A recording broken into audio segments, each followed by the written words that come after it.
Hello everyone, we are from Creativity Things. So this is our new project, electricity generation from the waste material.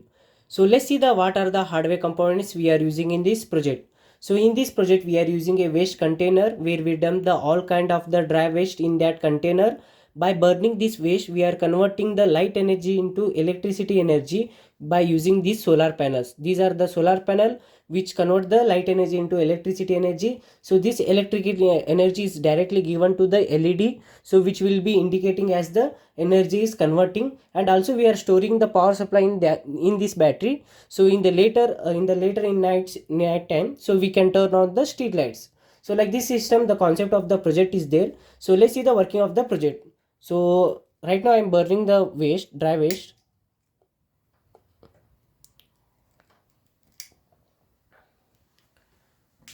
Okay, so as you can see here, the LEDs are getting brighter and brighter.